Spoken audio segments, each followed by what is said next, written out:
Hey guys, back again. This is part 10. Blessings, blessings, blessings to you.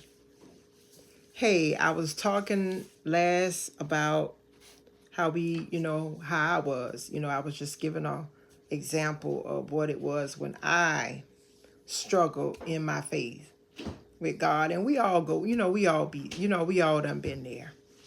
I mean, it doesn't matter the title that you have. You could be an apostle. You could be a prophet, prophetess, evangelist, teacher, pastor. It doesn't matter. Your faith is just what it is. And one thing I had to learn in this walk with God, everybody does not have the same level of faith. So where my faith is now, your faith may not be there. Your faith may even be higher than where my faith is at. Or your faith may be, a little lower. But it does not matter. We all serving the same God, supposedly.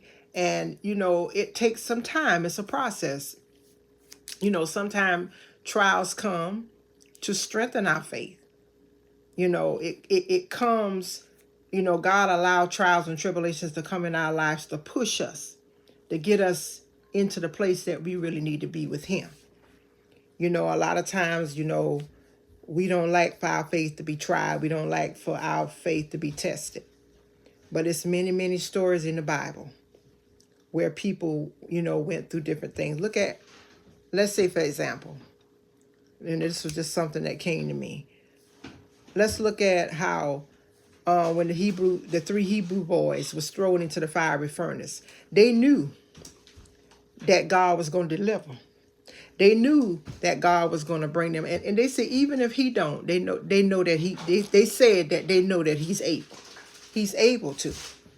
And the thing about it, they trusted God. When they were thrown in that fiery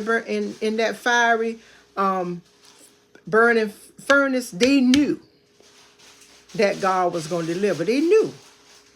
And God, He got in it with them. God got in the fire with them.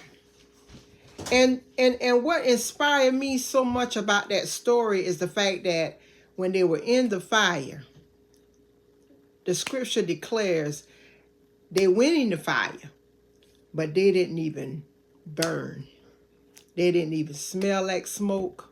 Not a hair on their head was stench. It's almost like you wouldn't even know that they were in the fire. You wouldn't even know that they were in smoke, that they were in a fire. That's what you call the power of God.